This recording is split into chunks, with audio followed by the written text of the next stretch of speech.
Y quisiera sé que todos se dan cuenta que vamos a abrir Mateo capítulo 6, pero que nos preparáramos un poquito a lo que en momentos más yo voy a explayarme, porque bueno, en este último tiempo, cuando empezamos les dije yo que una de las cosas que está causando problemas en lo económico a nivel mundial, desde las bolsas, especialmente de Wall Street, es el tema de la de la inteligencia artificial y todo lo que significa esa burbuja que han formado. Hoy yo quiero, de alguna manera, hablarle a ustedes de una estrategia de inversión, porque si hay algo que quiero exponer en momentos más, desde Mateo 6 al 1 al 4, es algo que Dios me hizo darme cuenta. El liderazgo de ustedes es para que del ocio que yo expliqué que es esta mañana, se atrevan a hacer el negocio del Padre desde cada uno de sus negocios. Y en verdad vivimos en una sociedad bastante complicada. Algunos sociólogos y filósofos, como por ejemplo este coreano que yo les he citado, le llaman la sociedad del cansancio. Y creo que justamente el desempeño que tenemos que tener es el de ser gente que muestra que está primero en la carpa y con la carpa incluida, es decir, con su interioridad llena de sabiduría, se anima a ir al campo. Un poco era la polaridad que trabajábamos esta mañana en el aula. Hablábamos de la voz de Jacob y las manos de Esaú. Jacob, un varón que entendía que su oficio y profesión meritaba una ética laboral que no se puede dar si no hay primero un investigar en la carpa. Les expliqué que ocio, en el griego, es la raíz que nos da lugar a la palabra escuela. El problema es que nosotros tenemos escuelas en manos de un sistema totalmente antidios, masónico, Illuminati, que desde 1789 para acá, a través de movimientos como el enciclopedismo y otros movimientos más, lo único que han hecho es que los seres humanos alcancen conocimientos que el sistema considera distraen necesariamente y evitan que el propósito de Dios se cumpla en el ser humano descubriendo sus propósitos en ese propósito eterno. He notado que hace muy bien que yo les adelante un poquito a dónde vamos a ir hoy. Bueno, ustedes saben que me pongo, además de hacer el estudio se lo paso a una IA, una inteligencia artificial, le doy ciertos prompts y ella se encarga de generarme una síntesis, un anticipo sintético de lo que vamos a ver. Te recomiendo que, ya que tomas nota, para ver si yo cumplo después en espaciarme y darte todo lo que aquí en 5 minutos vamos a mirar, anotes los puntos primordiales, las palabras principales o que se destaquen, y desde ahí les pido que nos preparemos al estudio de hoy. ¿Están de acuerdo? Miramos con atención esta síntesis introductoria y luego nos vamos a profundamente nos vamos a meter en lo que aquí les va a anticipar. La pregunta que nos lanza de cabeza este tema es esta. ¿Un acto de bondad de verdad necesita la aprobación del público para contar? En esta cultura donde parece que si no se publica, no pasó. Bueno, esta pregunta es más importante que nunca. Es que vivimos en lo que algunos pensadores llaman la sociedad del cansancio. ¿Qué es eso?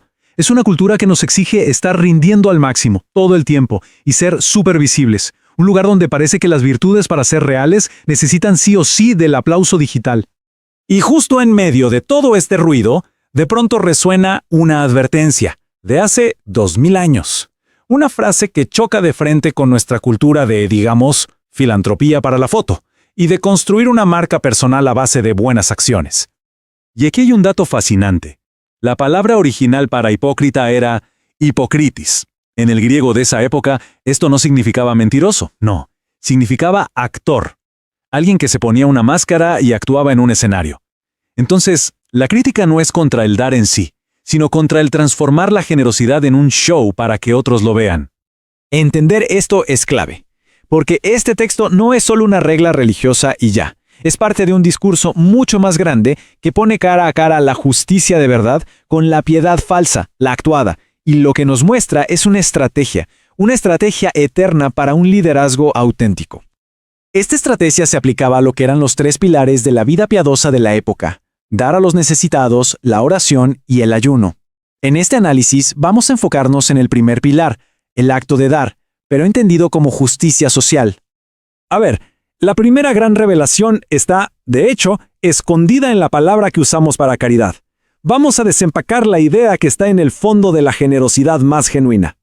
Y este cuadro lo explica perfecto. En nuestra cultura, la palabra limosna viene de misericordia. Y muchas veces suena a dar lo que nos sobra, por lástima, es como un acto opcional, ¿no? Pero ojo, en el contexto hebreo original, la palabra es tzedakah, y tzedakah tiene la misma raíz que tzedek, que significa justicia. O sea, dar no era ser buena onda, era un acto de justicia, de restitución, una obligación sagrada, punto. Y esta forma de pensar venía de un mandato potentísimo. Justicia, justicia perseguirás. Que se repita la palabra justicia no es casualidad, ¿eh? Es para recalcar que buscarla tiene que ser una acción intensa, constante. Por eso, dar era visto como algo que simplemente se tenía que hacer. Esta obligación de dar tenía un escenario muy público: el templo. Y resulta que un detalle de diseño en su tesorería se convirtió en una metáfora sonora increíble sobre nuestras motivaciones y, claro, sobre el ego. Y aquí está la frase que es la llave de todo el asunto: cuando des limosna no toques trompeta. Pero, ¿a qué se refería exactamente con esto? O sea, ¿la gente de verdad iba por ahí con una trompeta literal para anunciar «¡Hey! Voy a donar»? La respuesta que nos da la arqueología es mucho más sutil y más interesante. Nos lleva de lo literal a una metáfora que podemos ver y, sobre todo, escuchar. Miren esto. En el templo de Jerusalén había 13 cofres para las ofrendas. Se llamaban los shofarot. ¿Y por qué? Porque su forma era como la de un shofar, una trompeta de cuerno, pero al revés. Este diseño, con un cuello curvo y estrecho, era un sistema antirrobo súper ingenioso, pero tenía un efecto secundario. La forma de embudo de metal amplificaba cualquier sonido que se producía adentro. Ahora pongamos en escena a los 2 actores de este drama sonoro. Por un lado, el leptón, una monedita de cobre diminuta que no valía casi nada. Y por el otro, el ciclo de Tiro, una moneda de plata pesada que era la moneda oficial para los impuestos del templo. Y aquí es donde la cosa cobra vida. La ofrenda de una persona pobre, un par de leptones de cobre, al caer haría apenas un tac sordo, silencioso, pasaría totalmente desapercibida. Pero la ofrenda del hipócrita, que era un montón de monedas de plata pesadas, iba a resonar con un clank, clank, clank, que se oyería por todo el patio. Esa era la trompeta, el sonido que le anunciaba a todo el mundo la gran donación, básicamente el equivalente antiguo de nuestra trompeta digital de hoy. Ahora, lo más impactante es que las consecuencias de estas 2 formas de dar se describen con un lenguaje que suena a negocios, casi como si se estuviera hablando del retorno de inversión que tiene el silencio. La enseñanza dice que los que buscan el aplauso ya tienen su recompensa. La palabra clave en griego aquí es apehousin, y esto no es un término poético, para nada. Era el término técnico, el sello, que se ponía en los recibos de la época para dejar claro que una deuda ya estaba cubierta. El significado no puede ser más claro: pagado en su totalidad. Si la recompensa que se busca es el reconocimiento de la gente, y se consigue, pues la transacción se completó. La cuenta está saldada. No queda nada a favor. Entonces, ¿cuál es la alternativa que se propone? Pues una generosidad tan radicalmente secreta, tan instintiva, que se describe con esta famosa exageración: que ni la mano izquierda se entere de lo que hace la derecha. El punto de esta hipérbole es profundísimo. Se trata de actuar por espontaneidad, no por cálculo. De evitar esa palmadita en la espalda que nos damos a nosotros mismos, ese orgullo espiritual. La idea es que la virtud de verdad es casi inconsciente de que es virtuosa. Es una demolición total del ego, hasta de nuestro propio aplauso interno. Bien, ¿y todo esto cómo se aplica hoy? Porque estos conceptos no son solo filosofía antigua, son una estrategia 100% aplicable para un éxito personal y profesional que de verdad perdure. En el fondo, es la historia de 2 inversiones. Se puede elegir la ganancia a corto plazo, el aplauso humano, que es volátil, que se va volando y que, como vimos, queda pagado en su totalidad en el momento. O se puede elegir la inversión a largo plazo, la que se basa en la integridad, la que construye un valor que sí dura y que promete un retorno mucho más grande en el futuro. Esta imagen lo resume todo. Es como un corredor de maratón. Se puede correr mirando a las gradas, buscando el aplauso del momento, o se puede correr con la vista fija en la meta, donde el único que valida el esfuerzo es el juez. La pregunta de fondo es: ¿para qué público se está actuando? Y esto nos deja con una última pregunta para reflexionar. En este mundo nuestro, tan saturado de ruido y de autopromoción, ¿cuál es el verdadero valor, el verdadero retorno de inversión de nuestro silencio? Y esto es lo que justamente con vos quiero trabajar. Hablar de lo que al último se destacaba, aunque en el video 2 o 3 veces se dice, que es el ROI del silencio. Para aquellos que no saben qué es la sigla ROI, o esa palabra, ese acróstico, viene desde el inglés, y perdonen los que saben inglés, Return on Investment. No sé si lo dije bien, pero significa el retorno de la inversión. Por eso es ROI, R de return, O de on, investment, ¿se dice así? Inversión. Ahora, ¿qué es eso? Es una tabla, una métrica que se utiliza para ver la rentabilidad que tiene una inversión.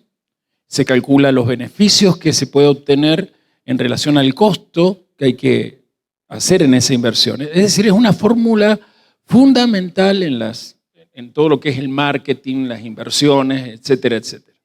Yo no quiero meterme en esa área. Alguien que sabe de comercio, pues me corrige si he explicado mal. ¿Lo expliqué más o menos bien? Al menos los que no saben como yo entendieron mi explicación. Bien, hoy quiero hablar de esta tabla de inversión, el ROI del silencio. ¿Qué es esta tabla? ¿Cuál costo tiene? Porque en realidad es una estrategia para vencer la hipocresía digital. ¿Y qué es la hipocresía digital? Lo que evita que el hombre manifieste su generosidad. La estrategia de liderazgo que hoy van a recibir aquí, el próximo Shabbat y el otro, al sumar los distintos componentes de estos 3 pilares de fe, están ocultas aquí para que nosotros tengamos un éxito no pasajero, sino sostenible. Y lo he pensado así porque he visto que muchos hermanos en sus proyectos no alcanzan el éxito sostenible.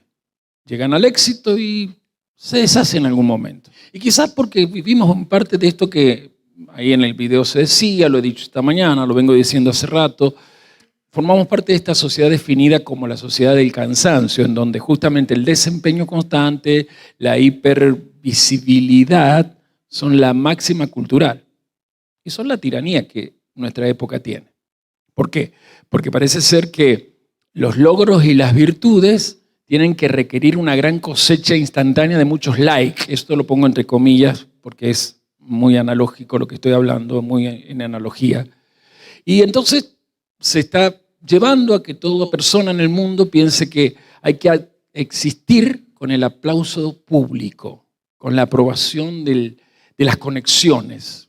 Y en ese contexto de la tiranía de esta visibilidad virtual, aparece esta enseñanza que voy a leer. Capítulo 6 de Mateo.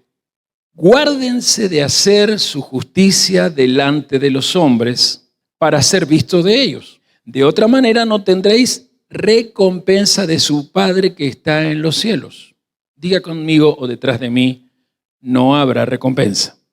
No habrá recompensa. Cuando pues des limosna, no hagas tocar trompeta delante de ti como hacen los hipócritas. Grite esa palabra, hipócritas. Hipócritas. Como hacen los hipócritas en las sinagogas y en las calles para ser alabados por los hombres. De cierto les digo que ya tienen su recompensa. De nuevo, diga la palabra recompensa. Mas cuando tú des limosna, no sepa tu izquierda lo que hace tu derecha, para que sea tu limosna en secreto, y tu Padre que ve en lo secreto te recompensará en público. Hoy vamos a hablar del ROI del silencio, el ROI del secreto, esa tabla que nos lleva a ver si realmente cuando traemos nuestra generosidad al alfolí, lo estamos haciendo para que lo vea el público presente o somos conscientes de lo que hoy quizás al terminar este estudio vamos a mirar. Porque aquí está Mateo 6, 1 al 4, con esta tecnología cósmica radicalmente opuesta a la cultura del agotamiento digital que nos rodea. Y justamente toda esta enseñanza y el texto que vamos a ver regula la vida piadosa de cualquiera que diga tener la verdadera fe. Recuerda que vida piadosa significa la fe llevada a la acción. Piedad es mi fe en coherencia con las acciones. ¿Quién quiere ser piadoso? Eso es un tam en hebreo. Eso era nuestro padre Isaac, un tam, una persona piadosa, una persona que desde su shalom interior podía llevar coherencia en su trabajo, en su mundo exterior. Y este es el principio motivacional que vamos a buscar hoy, porque es crucial para que te des cuenta que el liderazgo que tienes no lo estás ejerciendo bien en ese mundo. ¿Crees que yo soy el líder de este mundo? Yo soy el líder de esta congregación o de la red si le queremos ampliar. Pero el líder de tu mundo eres tú. Yo no conozco a la gente de tu mundo, pero Dios la conoce también y las ama tanto que te puso a ti para ellos. Te puso a ti para ellos. Por eso quiero que analicemos a continuación esto de los 3 pilares culturales, teológicos, filosóficos de la enseñanza que la Torá le dejó a Israel. Y lo primero que vamos a hacer es ubicarnos en esta estructura de lo que Mateo en su evangelio quiere darnos, y es lo que en el sermón o el drash de la montaña o del monte se destaca.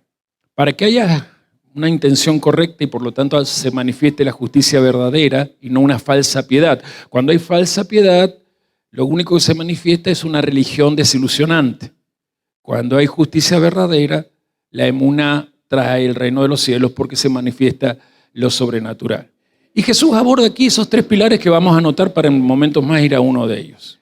Los 3 pilares de la vida piadosa o la piedad de Israel o judía, si quieren poner, en la época de este templo, el segundo, y que van a influir también en el movimiento mesiánico y hasta en el Islam. Estos 3 pilares son hasta en la fe islámica. Anote y diga detrás de mí. Número 1, la limosna. La limosna. Eso se llama en español justicia social, caridad. Y está acá en el versículo 2 al 4. La semana que viene vamos a ver el 2, detrás de mí, la oración. La oración. Eso habla de tu relación o comunión con Dios. Y lo vamos a ver del 5 al 15. Y lo tercer pilar es el ayuno. El ayuno. Muy bien. Y habla de una persona que aprende a disciplinarse. Y esto va a estar al próximo sábado desde la consideración de versículos 16 al 18. Vuelvo a decir, usted lo repitió, si son pilares, son cosas muy importantes en la ética de vida de un piadoso que tiene la idea de ser como el Mesías. Por si usted está por primera vez, sea aquí o en la transmisión, más allá de que obvio que le doy la bienvenida a mi corazón, al corazón de esta comunidad, nosotros creemos en el discipulado de Yeshua. Somos evangélicos, pertenecemos al cristianismo, aunque por ahí algunos quieran catalogarnos con otras cosas, no nos interesa mucho la catalogación de otros, más en un mundo tan ruidoso, digitalmente tan ruidoso, pero justamente creemos que nuestro bendito y misterioso Mesías, quien a la derecha del Padre intercede por nosotros, es también quien, estando en la tierra, vivió una historia desde una cultura, y en esa cultura y en esa historia él se manifestó como un judío. Entonces, para cualquiera que quiere seguir a Yeshua, tiene que seguir el pensamiento de la cultura judía. Por ahí se habla la cultura judeo-cristiana, a veces yo no sé por qué, creo que porque aún me cuesta sacármela de mi idioma y discurso, la utilizo, pero es incorrecta. No existe la cultura judeo-cristiana, existe la cultura judía. Y dentro de la cultura judía hay gente que es cristiana. Lo que pasa es que, hablando de Edom, en algún momento de la historia, como la maestra Laura hoy lo comentaba, Edom toma posesión imperativamente, violentamente, de todo el movimiento que el Mesías había dejado y que ya llevaba 3 siglos de éxito. ¿Por qué sabemos que era exitoso? Porque la gente al aprender estos pilares de fe, la gente no se dejaba para nada amedrentar por el imperio opresor que era el imperio romano, el cual sí iba en decadencia, y cuando algo va en decadencia iba en caída. Allá en el siglo IV el famoso emperador Constantino vio propicio tomar ese movimiento y los lineamientos doctrinales de fe que tenía ese movimiento y declarar como una de las religiones reconocidas por el imperio. No la declaró religión oficial, eso va a venir un poquito después con el emperador que lo va a suceder, pero ese sí va a obligar a que todos se hicieran cristianos, pero ya el cristianismo deja de ser un movimiento perseguido y fue alcanzando un matiz oscuro que lo convirtió en perseguidor. El movimiento se hizo una estructura religiosa, como movimiento era perseguido, pero ahora como estructura religiosa se convirtió en perseguidora. Entonces, volviendo y para entender la enseñanza de Yeshua, tenemos que desaprender al Jesús romano que todos hemos recibido desde niños. Todos. Aquí no hay nadie que pueda decir, yo estoy ajeno a eso que usted dice, pues estamos en una cultura que justamente nos presenta un Cristo desde el 25 de diciembre, nacido y muerto a los pocos meses, entre marzo y abril en una supuesta semana de Pascua Florida. No es así, no es así. Pero entendamos esta enseñanza de la limosna y repito, Mateo capítulo 6 del 1 al 4. Son pocos versículos, sin embargo, más allá de los pocos versículos hay muchas cosas que no sabemos, que el video ya te anticipó y que hoy me corresponde a mí hacerte, no sé, profundizar un poquito más en estos detalles. Antes que entregáramos la energía del Shabbat, yo les compartí la lectura de guárdense de hacer su justicia delante de los hombres para ser visto de ellos, de otra manera no tendréis recompensa de su Padre que está en los cielos. Y ahí viene el 2. Cuando pues des limosna, no hagas tocar trompeta delante de ti como hacen los hipócritas en las sinagogas y en las calles para ser alabados por los hombres. De cierto les digo que ya tienen su recompensa. En un momento más vamos a ir al 3 y al 4, pero necesito hacer una definición cultural y también de alguna manera una definición filosófica, aunque Israel obviamente no tiene nada que ver con la filosofía, eso es griego, pero cuando digo lo filosófico hablo de un estilo de vida, de una forma de pensamiento elaborado por la revelación de la Tanaj, Torá, profetas y escritos. Repito que la vida piadosa judía se sostenía sobre estos tres pilares, la limosna, la oración y el ayuno. Ahora, la palabra limosna que aquí se usa, que enseguida vamos a repasar porque ya hablamos de cuál es en griego, deriva también de la palabra misericordia, tiene que ver con la palabra misericordia. Usted, yo, nosotros tenemos en nuestra cultura occidental la situación siguiente. Limosna suena a dar sobras por lástima, a un arrebato sentimental donde lo que me sobra se lo comparto a alguien que pide y que no tiene. Estamos con Jesús, judío él, de habla hebrea, y por lo tanto tenía mente de Israel, porque leían una escritura que tiene poder. Sus letras, sus palabras, tienen 4 niveles de poder, 4 niveles de abundancia, porque el poder que Dios da desde lo hebreo, o sus letras hebreas, sus palabras hebreas, su escritura hebrea, concede al que estudia estas raíces realmente el poder de sobreabundar en todo lo que haga. Y en este contexto aparece la palabra limosna, que para el idioma de Yeshua se pronunciaba así, después lo repite, sedaká. Esta palabra comparte raíz con otra palabra, la palabra sedek. ¿Escucharon la palabra a pesar de lo que dije? Sedek. Eso significa justicia. Y para un judío, especialmente de este siglo, el siglo I, dar a los necesitados, dar al pobre, dar al desposeído, y recuerden que el desposeído en Israel eran la viuda, los huérfanos, los levitas, ¿sí? Porque alguna vez me dijo, ¿y los esclavos? Los esclavos es la clase social menos pobre que existía en la antigüedad. El esclavo era una persona que no tenía que esforzarse por vestimenta, por comida. Pasa que usted ha visto las películas de esclavitud de negros en Estados Unidos. Entonces cree que los esclavos de la antigüedad sufrían igual, ¿no? Entonces veamos esto donde justamente la palabra sedaká no era un acto de buena onda. No era la generosidad opcional. Bueno, hoy tengo ganas de dar. Era un acto recto y correcto. Era un acto de justicia. Era un acto de restitución de lo divino. Y Yeshua no está inventando aquí un mandato nuevo de la caridad. Él está purificando la motivación que está detrás de ella en la época de él, porque esto ya estaba desde la época de Moisés bien establecido. Así que les quiero hablar de lo que, por ejemplo, el doctor William Barclay, un biblista y exégeta muy conocido, especializado en todo lo que es comentarios del Nuevo Testamento, detalla desde el análisis filológico. Para el que no entiende qué es el análisis filológico, es la esencia de la palabra. ¿Está bien expresado así? Y esto es crucial. ¿Por qué? Porque él dice que en el hebreo la palabra sedaká significaba justicia social y se usaba comúnmente para referirse a la caridad, es decir, que a los que estaban desamparados nada les faltara, que pudieran acceder a la equidad material.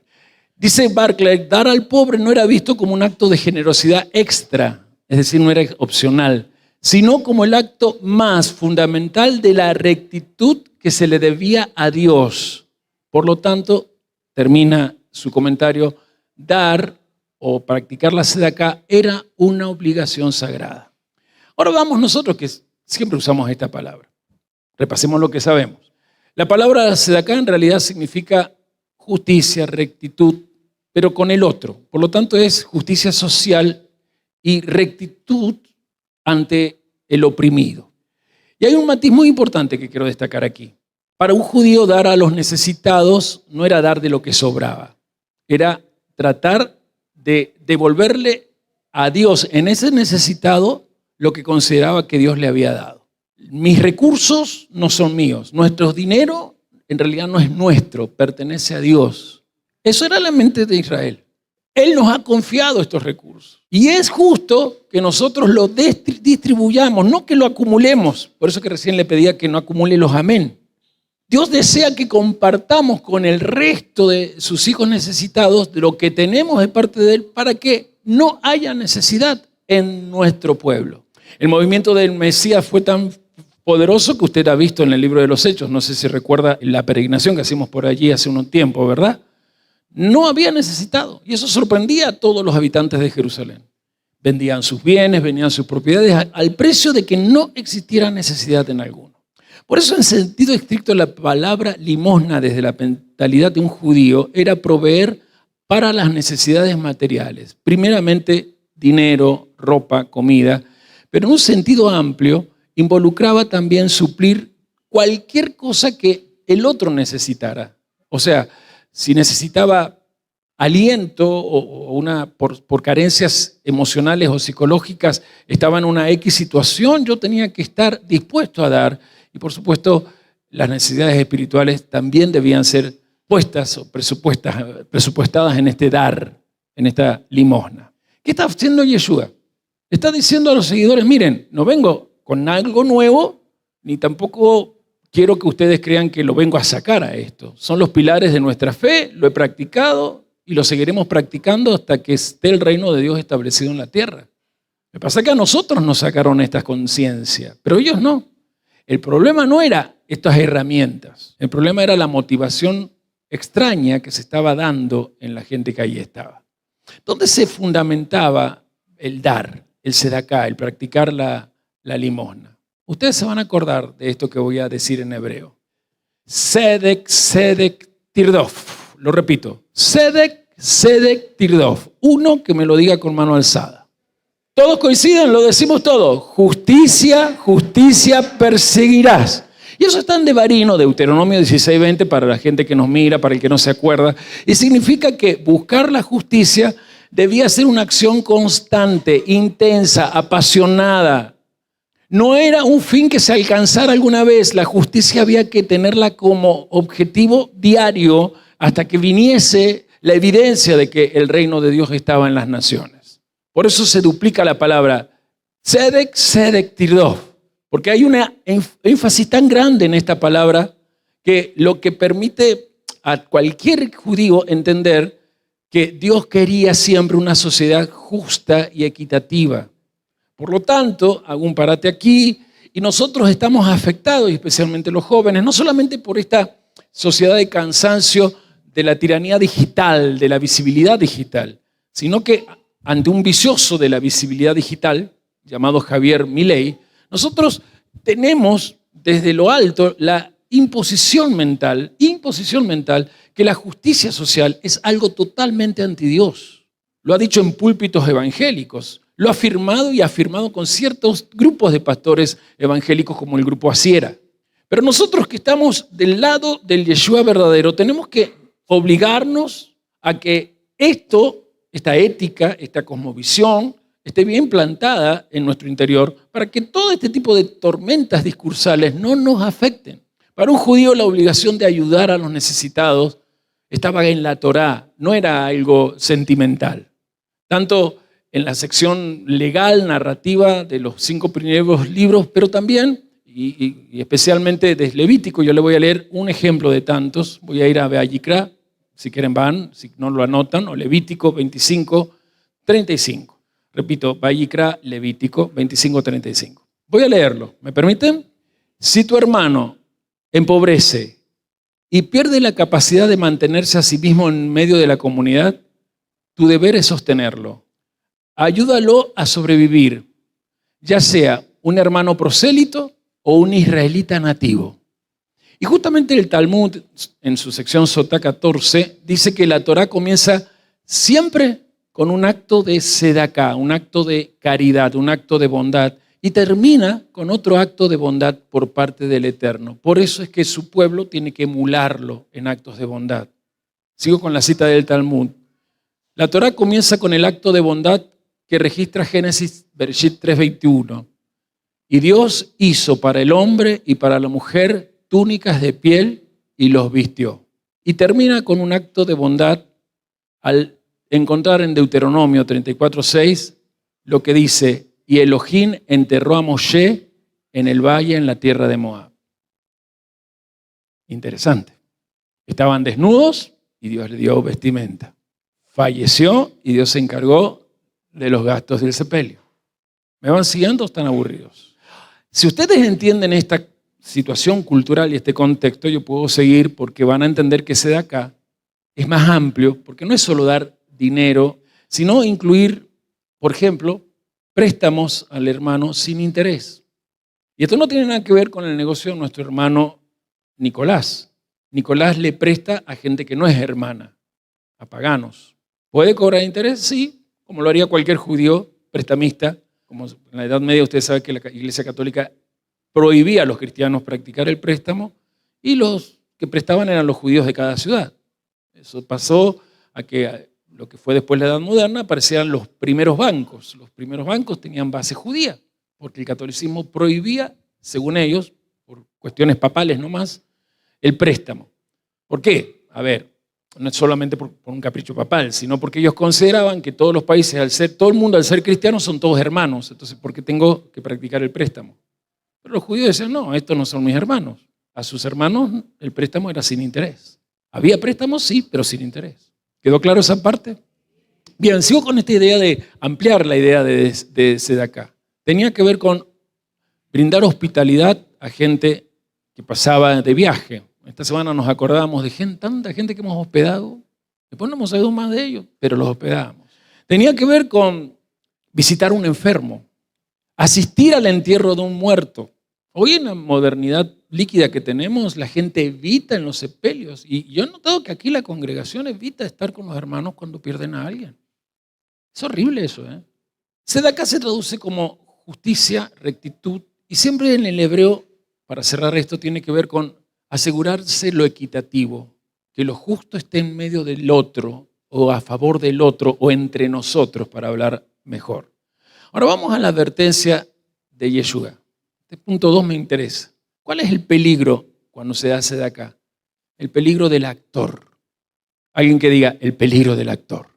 Esa es la advertencia devastadora que larga Yeshua directamente a la marca personal, a una filantropía performativa de la performance, que todos me vean. Cuídense de hacer o guardaos de hacer vuestra justicia delante de los hombres para ser vistos de ellos. ¿Y qué palabra decía el video? Ya lo hemos aprendido en otro tiempo en la introducción. ¿Se usa?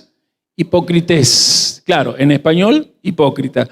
Pero en griego, hipócrites, griego clásico. Palabra que significaba no mentiroso, como se aplica ahora, sino actor. El que usa máscara para representar un determinado papel, una performance. Y Yeshua no está condenando el acto de dar. ¿Qué está condenando? A los que convierten ese acto en una religión, en un ritualismo, para que esa supuesta generosidad como obra de teatro los haga a ellos populares. Y habla de trompetas. Cuando pues des limosna no hagas tocar trompeta. delante de ti como hacen los hipócritas en las sinagogas y en las calles para ser alabados por los hombres. De cierto les digo que ya tienen su recompensa. La pregunta es, ¿eran trompetas literales? Hace años atrás en el otro santuario yo les enseñé esto, pero no viene mal recordarlo y reforzarlo.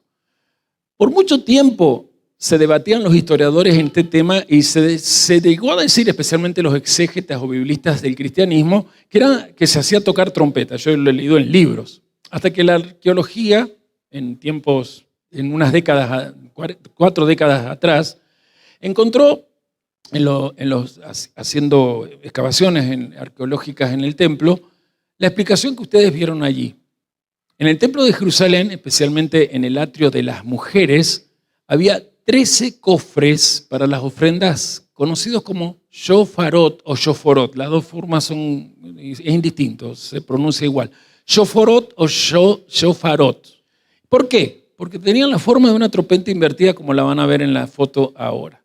Porque ahí en el video la inteligencia artificial no lo supo captar. Pero bueno, así era aproximadamente los shoforot. Lo que sí, la caja de abajo era cerrada. Todo lo que entraba a la caja era una medida de seguridad, ¿no? Era una medida antirrobo. Tenía que entrar por ese embudo. No sé si lo están viendo. Tenía una boca grande, era de bronce, una boca angosta en la parte inferior. En realidad es al revés. Pero bueno, acá lo han hecho así. La boca angosta estaba arriba, era como el shofar. ¿Sí? Era como si el shofar, no tenemos ese shofar o cualquier shofar, lo tiramos vuelta. Y lo ancho iba a la caja. ¿Me explico? Pero traten de imaginar. Eso también le pedí a la inteligencia artificial que lo hiciera, y pobrecita, lo que logró. Para que vean que no son tan inteligentes. Ahora, ¿por qué esa forma? Vuelvo a repetir, era un mecanismo antirrobo. Millones asistían al templo. Entonces la boca era suficientemente, permitía que cayera la caja, y sin embargo, debido a esa curvatura y a la estrechez que se iba dando, el dinero que se acumulaba en el fondo, cuando iba cayendo, hacía un ruido. Así que, voy a decirlo acá, no eran simplemente alcancías genéricas, sino que según la Mishnah, voy a leer algo que está en el Tratado de Shekalim 6.5, existían 13 cofres en el patio de las mujeres. Cada uno tenía una inscripción, tanto en arameo como en hebreo, que indicaba para qué fondo específico iba el dinero de esa caja. Esto permitía al donante dirigir su ofrenda con precisión. Y se lo digo porque, para no hacer tan larga la cita, le hice un resumen, un bosquejo. El cofre 1 y el cofre 2 era para el impuesto del templo del año actual y del año anterior. ¿Se acuerdan del medio shekel? El cofre 1 y el cofre 2. Cofre 3 al cofre 6, es decir, 3, 4, 5 y 6, eran los cofres, para ofrendas específicas de tórtolas, palomas, maderas e incienso usados en los sacrificios. ¿Sí? No que se pusieran allí las tórtolas. Allí se ponían las monedas con las cuales reemplazaban el hecho de llevar al animal. El cofre 7 era el destinado a los vasos del servicio sagrado. Todo lo que tenía que ver con reparación de utensilios del templo, la gente que donaba en el cofre 7. El cofre 8, cuando se ponían las monedas, recuerden que son monedas que compraban ahí a los cambistas, ya lo explico eso. El cofre 8 era el remanente de dinero para las ofrendas por el pecado. Y el cofre 9 al 13, 9, 10, 11, 12 y 13, para ofrendas voluntarias y otros remanentes específicos que iban específicamente pensados en viudas y pobres. Ahora, ¿qué significa todo esto? Que el donante tenía que detenerse, como lo ven ahí frente a ese cofre, leía la etiqueta y de acuerdo al objetivo que él quería colocar esas monedas que compraba en el templo, ponía la contribución en ese lugar. Y ahí aparecía lo que yo llamo el efecto sonoro. Y esto me lleva a conectarme de nuevo con esto de Mateo. Porque aquí es donde la acústica del diseño se vuelve relevante para que entendamos la enseñanza. Al ser el material de estos shofarot metal y estaba además revestido, esa forma de embudo permitía que fueran amplificadores naturales.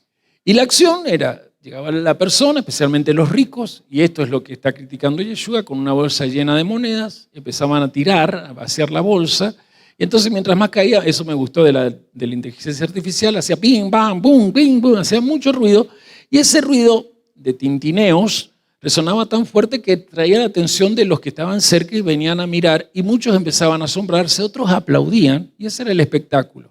Porque cuanto más dinero se tiraba, más ruido se hacía, entonces más la gente decía, oh, aquí hay alguien que ha hecho una gran donación.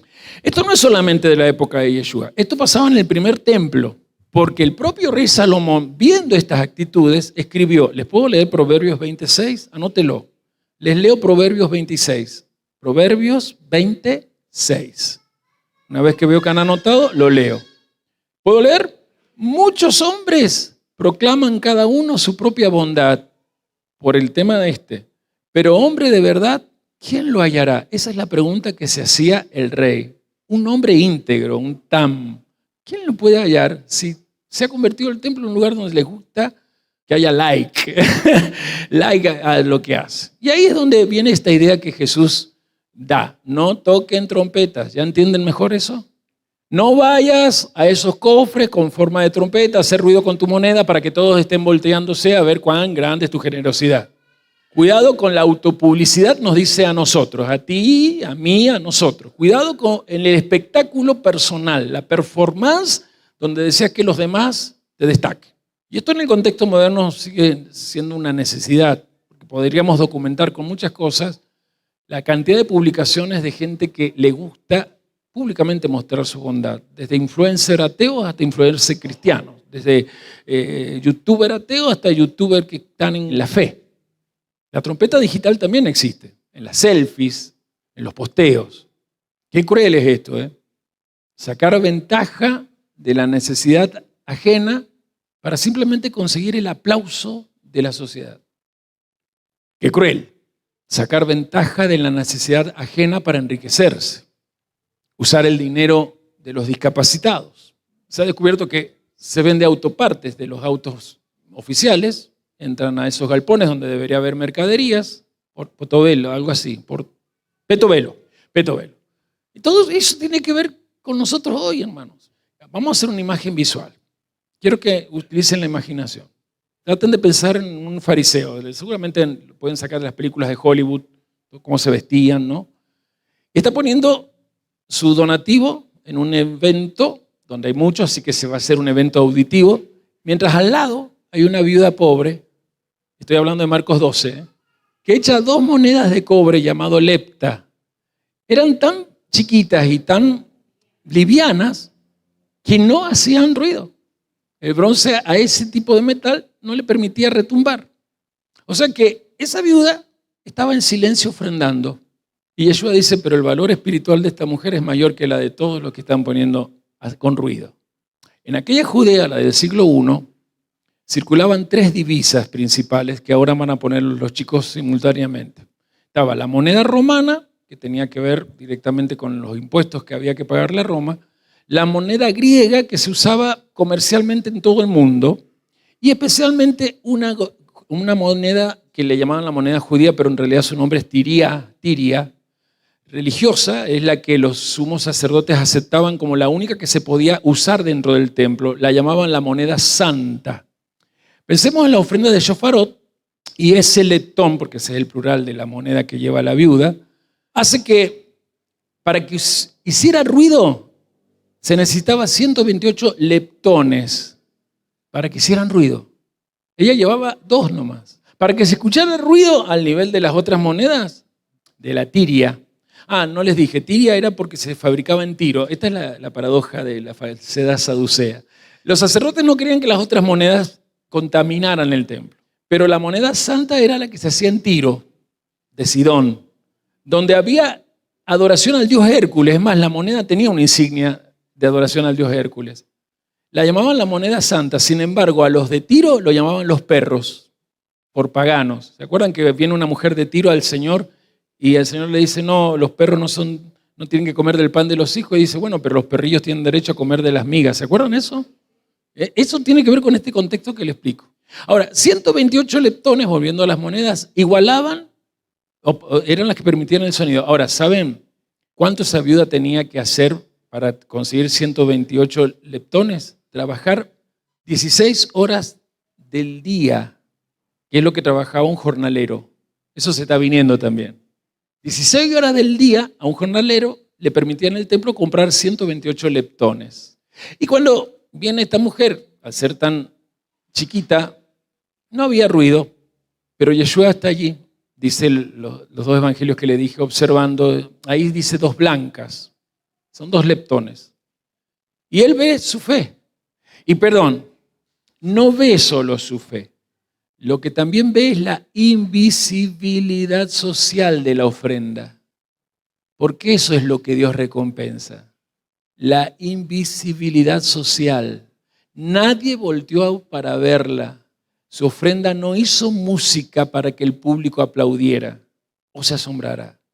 Pero en los cielos, la invisibilidad de esas 2 leptones hizo movimiento de esferas celestiales que la prosperaban. Y por eso yo quiero hablar de lo que Yeshua critica, hablando de invisibilidad social. Él critica la banda sonora de los hipócritas. Porque si ya lograste en tu mente captar esto, Mateo 6 dice, no toques trompeta. Y la escena nos cobra más vida.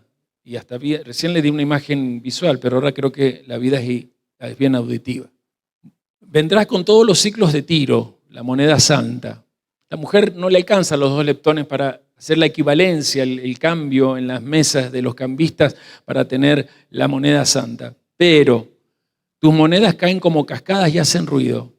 Y la trompeta anuncia de tal manera que todos te miran y vos podés decirle a todos, aunque no lo digas, miren cuánto estoy dando.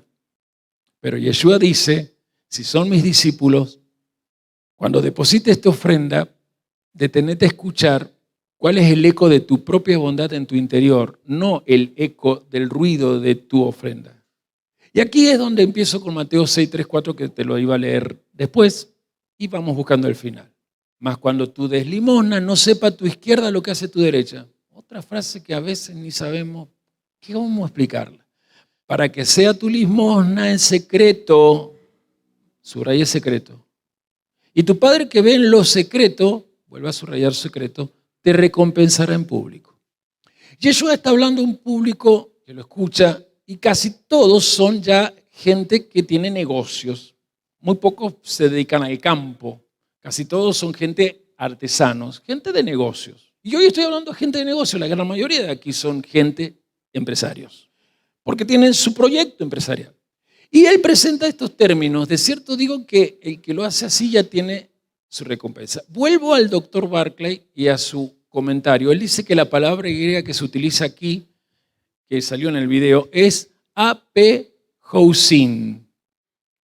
Y es un término cuando dice recompensa, ¿sí? De cierto le digo que ya tienen su recompensa. Allí dice el doctor Barclay, ahí está la palabra griega apehousin. Y esto dice el comentario. Era un término técnico de los recibos comerciales antiguos que significaba, esta palabra, pagado en su completa totalidad. O sea que si la motivación principal era obtener reputación de ser una persona piadosa, misericordiosa, que trae ofrenda pensando en los necesitados, bueno, Yeshua dice, terminó la transacción, acá ya lo lograste. Y acá viene una pregunta interior a nosotros. ¿Cuál es la motivación que te lleva a ofrendar? Especialmente, ¿cuál es la motivación tuya y tu familia en cada Kabbalah Shabbat cuando vienen a esa caja? Porque, bueno, no tengo tiempo de explicar, pero estos shofarot fueron reemplazados después por los sabios y el rabinato la noche de recepción de Shabbat. ¿Está bien? Los shofarot fueron reemplazados por esas cajitas. Después se los podría explicar bien. Pero la pregunta es, ¿acaso estás buscando hacer buena fama delante de los hombres? Porque cuando venga, caso nuestro, la luna nueva, ¿querés que todos vean que tu familia hizo los Shabbat y traen los Sedaká? ¿O realmente pensás en que gracias a eso no hay necesitados en medio de esta congregación? Porque si realmente queremos ayudar, solo tenemos que, y esto es lo primero que significa la derecha y la izquierda, Yeshua está diciendo, si realmente quieres adorar, solo mira a tu derecha, solo mira a tu izquierda, y siempre te vas a dar cuenta que vas a encontrar gente en necesidad. ¿Para qué te molestas en querer que el público te vea y te aplauda? Le dice a ellos, nos dice a nosotros el Espíritu de Él. Si todos los días, si realmente querés ayudar a tu derecha y a tu izquierda, encontrás un necesitado. Si la razón de tu generosidad es buscar el precio de los hombres, la admiración pública, bueno, ya tenés recompensa. Pero si lo que quieres es agradar a Dios, trata de no estar en la banda sonora de los hipócritas. Yeshua con esto está declarando un acto que no tiene que residir en sus discípulos. Esta es la verdad intrínseca. Si quieres documentar la bondad, vas mal con decir que sigues a Yeshua. La necesidad de documentar bondad en realidad es una forma de ateísmo práctico, porque actuamos como si Dios no estuviera viendo y necesitáramos entonces que, el público vea lo que Dios no quiere ver y nos certifique que existimos como gente generosa. Esa es la gloria moderna de las selfies de muchos ministerios que siempre tienen que publicar dónde. Y a veces nosotros teníamos ese error, dónde llevábamos la mercadería, no sé. Hoy me planteo esto yo. Hermanos, el motor de nuestras acciones siempre va a determinar el valor y la duración de la recompensa. ¿Qué quiere decir esto? Si buscamos el aplauso pasajero de una multitud, la recompensa humana, pues bien, dura lo que dura ese aplauso. Pero te desvía de la línea a donde vas, el premio del supremo llamamiento de Dios en Yeshua el Mesías. Esa es la meta eterna. Y este texto utiliza un lenguaje muy particular que se lo quiero comentar, porque tiene que ver con un lenguaje comercial, ¿sí? Ese término que recién decíamos apehousin, ya tiene recompensa, era lo que significaba, y lo dije también, reitero, pagado en su totalidad o en su completa totalidad. Y en el materialismo de esta posmodernidad, de esta era líquida, buscar el aplauso a través de la fama, el estatus, el reconocimiento colectivo, corporativo, es normal. Y Yeshua nos está diciendo a nosotros lo mismo. ¿Ya tomaste el aplauso? Bien. Ya hiciste bien la transacción, está completa. ¿Qué más querés? El recibo lo tenés. Ya está. No te queda saldo en el banco celestial. Ya está todo pagado. Entonces aquí viene esta estrategia. Mas cuando tú des limosna, no sepa tu izquierda de lo que hace tu derecha, y ahí me meto más en el contexto. La frase sobre la mano izquierda y derecha en realidad es una hipérbole. ¿Se acuerdan que les dije que era una hipérbole? Es un recurso literario, una exageración que tiene la intención que la persona ponga más atención en lo que se está diciendo. ¿Sí? Les di el famoso ejemplo de cómo termina el Evangelio de Juan. Cuando dice, si todas las cosas que hizo Jesús se escribieran en el libro, no cabrían en el mundo.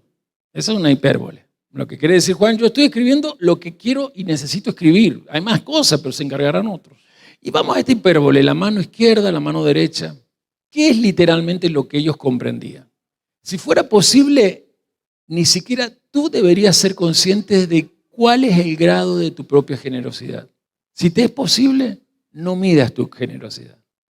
Ese es el, secreto absoluto que se esconde aquí. O sea, no evites solo la publicidad externa, tampoco busques tu aplauso interior, porque a veces también hay gente que en su interior se aplauda. Y en esta sociedad del cansancio de Han, en donde el individuo se explota a sí mismo y se está monitoreando constantemente si es exitoso y si es bondadoso, bueno, no nos viene mal esta enseñanza de hoy. Que tu caridad, tu justicia social, nazca de tu compasión y no del cálculo de cuánto vas a obtener en este mundo por los que te ven o desde vos mismo por lo que tu ego quiera sentir. Mas cuando tú des limosna, no sepa la izquierda lo que hace tu derecha. Ellos son judíos, tienen una cultura judía, que era la mano derecha, la mano del poder, la mano de la autoridad, la mano de la acción purificadora, la mano de la bondad que purifica. Por eso era la mano con la cual se comía. Recuerda que no había cubiertos, eso viene muchos siglos después. Entonces en Israel se usaba la mano derecha para comer, que era la izquierda. Era la mano que estaba más relacionada con tareas menores, de menos esfuerzo, y más que nada con lo que tiene que ver con la higiene personal. O sea, entiende, ¿verdad? Sin embargo, la interpretación aquí es más que cultural, es muy psicológica, si pueden verla conmigo. Las manos están las dos sujetas al cuerpo. Eso significa que si la derecha hace algo, es casi imposible que la izquierda no note que la otra mano está haciendo eso. Jesús, o Yeshua, está pidiendo un nivel de desprendimiento de tal grado que el acto de generosidad casi sea reflejo, no sea calculado, sea deliberado. Si vas a dar, no la pensés mucho. Y ahí viene el tema de la mano izquierda. La mano izquierda representa al lado izquierdo del cerebro, que tiene que ver con lo reflexivo, con lo calculador, y dice Yeshua, es peligroso calcular cuánto te van a alabar los otros, porque eso te lleva a la vanidad social, sino que también es peligroso cuánto te vas a alabar vos, cuánto te vas a jactar vos. Y ese es el orgullo de un ego vivo, el orgullo que hace que seas matriz de muchos pecados. Dice Yeshua, la verdadera virtud es que seas inconsciente de todas tus obras de generosidad. La verdadera virtud es aquella que es inconsciente de su propio mérito, para decirlo en una expresión más de altura. O sea, la expresión no es simplemente una regla sobre el anonimato financiero. En el contexto cultural que él está hablando, y en este contexto literario que escribe Mateo, es una demolición al ego ritualista o religioso. Porque no hay nada peor en el mundo que el ego religioso. Por eso es que él está utilizando las imágenes del templo. Habla de los cofres ruidosos, de los shofarot, y habla, ahora pasa a la anatomía física, manos disociadas en su función, para decir, la tzedaká verdadera no se tiene que notar en distancias entre la intención y la acción.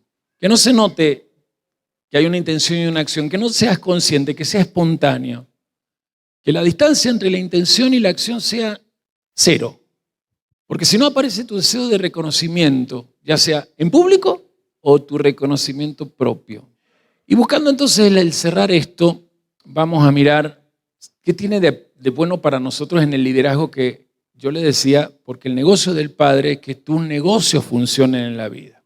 Primero, toda esta herramienta cósmica apunta, y con la enseñanza de Yeshua sobre ella, apunta a tres cosas. Número uno, detener la autoexplotación. Porque cuando vos eliminás la idea de los que me ven, de la audiencia, se le elimina la presión al rendimiento de tu imagen. Dar en secreto es un Shabbat, un descanso para el ego. El ego tiene que crucificarse y tu alma se hace Neshama, se eleva por sobre el ego. No sos egocéntrico, sino que siendo teocéntrico, recibís la unción. Sos un Mashiach, un ungido. Número dos, con esta enseñanza se recupera el foco en el otro. ¿Por qué? Porque cuando eliminás la autocomplacencia, tu atención siempre va a estar en qué necesita el otro, en la necesidad ajena. O sea, el ego crucificado, el narcisismo no aparece, y aparece lo que hablé la semana pasada, la contracultura del ágape. En pocas palabras, para terminar este punto, el pobre, en cualquier aspecto que quieras poner esa palabra, el pobre jamás debe convertirse en un accesorio para la autorrealización del dador. Repito, el pobre jamás debe convertirse en el accesorio para la autorrealización del dador. Y el punto 3 que quería dejar es la purificación de la fuente. ¿Por qué? Porque el verdadero discípulo de Yeshua lucha contra el pecado de motivaciones incorrectas, lucha contra el pecado de la pereza, del hastío, porque el dar en secreto, dar ese recurso de inversión en silencio, preserva la vida piadosa en una acción de justicia. La recompensa no te viene de los hombres, sino de Dios. ¿Cómo termina esto? Con la motivación correcta, con una promesa maravillosa. Tu Padre que ve en lo secreto te recompensará en público. ¿Les gusta eso? Pero acá hay algo que yo le dije que tenían que marcar, la palabra secreto. Está hablando del templo. ¿Tiene que ver esto con el templo? Bien, en el templo había un lugar, en el templo del el segundo templo del primer siglo, en la época de Yeshua, un lugar que se llamaba, voy a tratar de pronunciarlo bien, Lishkat Hashain. Lishkat Hashain, que significa, era una habitación. La Mishnah en su parte Shekalim 5.6 la describe muy bien y dice que la Lishkat Hashain se traduce a nuestro idioma como cámara de, esto no lo dice la Mishnah, lo explico yo, la cámara de los silenciosos, la cámara de los discretos. ¿Y qué dice la Mishnah? Era una habitación donde se depositaba el dinero destinado a los pobres. Allí, los temerosos del pecado del orgullo decidían depositar sus donaciones en esa habitación en secreto, o sea, no iban a los shofarot. Los pobres, que tenían a veces vergüenza de pedir, iban y podían entrar discretamente a ese lugar y tomar lo que necesitaban en secreto. En ese lugar, por eso se llamaba así, nadie sabía quién daba ni quién recibía. Y Yeshua está diciendo esto es el ideal de un discípulo. Y esto es lo que encontramos aquí. ¿Querés una buena póliza de seguros mejor que las que te vende el diácono Juan José? Aprende a practicar la fidelidad a tu llamado. Porque el creyente tiene que entender que en un acto de sedacá o de caridad o de justicia social no está haciendo una transacción humana, está cumpliendo con un mandato divino. O sea que el que le va a responder es la propia Shejiná, la presencia de Dios en él. Si sos pronto, como creyente, a ayudar desde la perspectiva divina, no vas a tener necesidad de ser ayudado. Prestarás y nunca pedirás prestado. En el libro de los Hebreos se confirma cuando dice: Dios no es injusto para olvidar vuestra buena obra y el trabajo de amor que realizan. Pero hay algo más. En Mateo 6, más adelante hay un mandamiento que dice: busquen primeramente el reino de Dios y su justicia. Con esto que estamos hablando, con esta herramienta, en tu vida aparece claramente qué es la prioridad y cuál va a ser la añadidura. Lo vamos a aprender más adelante. Pero si la prioridad es el reino de Dios y su sedec, su sedaká, todo lo demás te será añadido. O sea que fidelidad te permite prioridad y la prioridad te trae añadidura.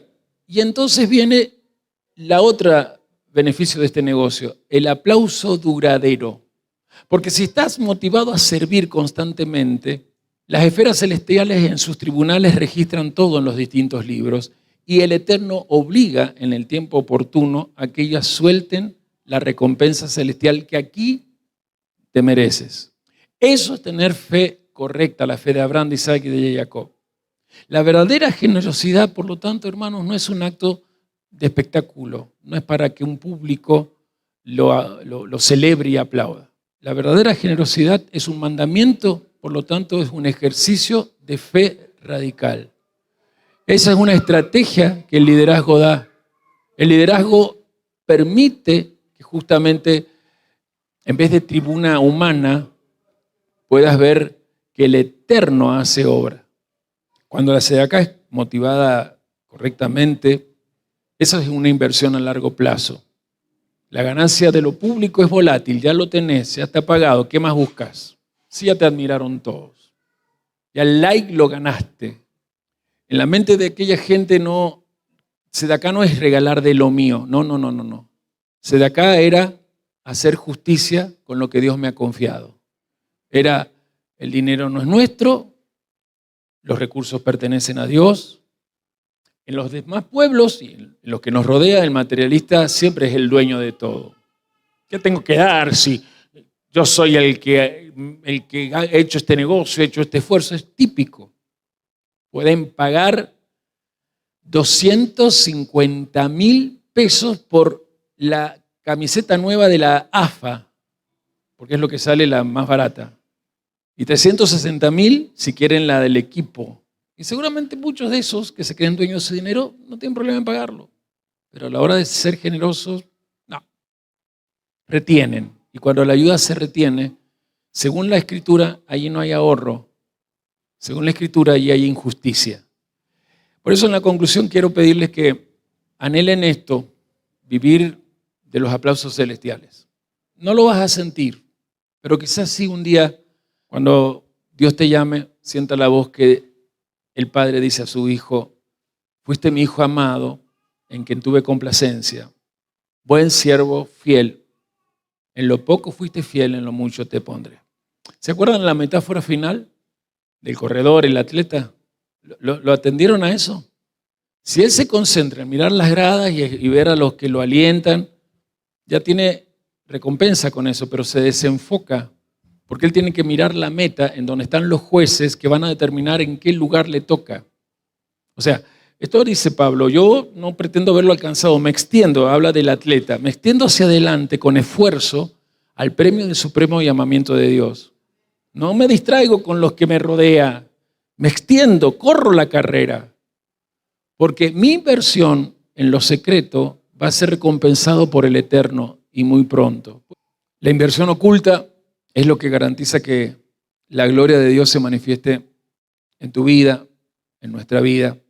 No sé cuántos, veo a muchos, los miro y casi todos tienen un negocio. En ese negocio se va a manifestar la gloria de Dios. No dejes de ser generoso. El retorno de la inversión se va a dar cuando a la final trompeta Él te llame a subir y reinar por 1000 años con Él. Y eso no te imaginas todo lo que ha preparado Dios allí. En silencio. Mi Dios, Padre bueno, quiero alabarte agradeciendo el hecho de que con mucha confianza me acerco ante tu trono y no seré rechazado solamente y simplemente por la maravilla de que tu Hijo amado, primogénito entre muchos hermanos, a tu derecha intercede por nosotros. Y no quiero desaprovechar ese poder de intercesión del Mesías para rogar que mi vida y la de esta casa apostólica sea llevada a una alta sabiduría de generosidad. Que podamos movilizar nuestros corazones hacia ese silencio que Yeshua vio en la actitud de la viuda. Y podamos movilizarnos generosamente sin tener que esperar que alguien nos exhorte a ser fieles en el diezmo o a ser más generosos en los corbán.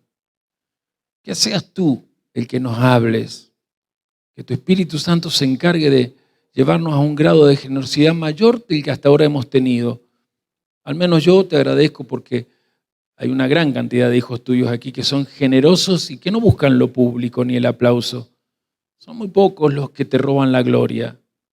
No me sobran los dedos de la mano, pero son muchos los que buscan siempre que tu nombre sea santificado. Lo único que te pido que en ellos y sobre ellos aumentes los niveles de generosidad para que sus negocios, sus proyectos no sean obstaculizados por los tribunales celestiales y para que tampoco Yeshua tenga que decir, bueno, ya tiene recompensa. Al menos yo no busco que públicamente mi generosidad sea admirada. Y aquí hay muchos que como yo queremos emular esta enseñanza y vivirla así. Y en Yeshua te agradezco, Señor, por tu presencia bendita en este lugar. Porque eres grande y porque es grande tu salvación, te pido en la redención que tenemos, que nos consideres en el dar. Que vuelva medida buena, agradable y remecida a todos los generosos que en el silencio evitan la banda sonora de los hipócritas. En Yeshua Mashiach, amén. Celebramos el hecho de que hay gente en YouTube, eso, vamos a aplaudir despidiéndolos, deseando desde el corazón que Yeshua se forme en ustedes generosamente. ¿Y quién puede dar un aplauso?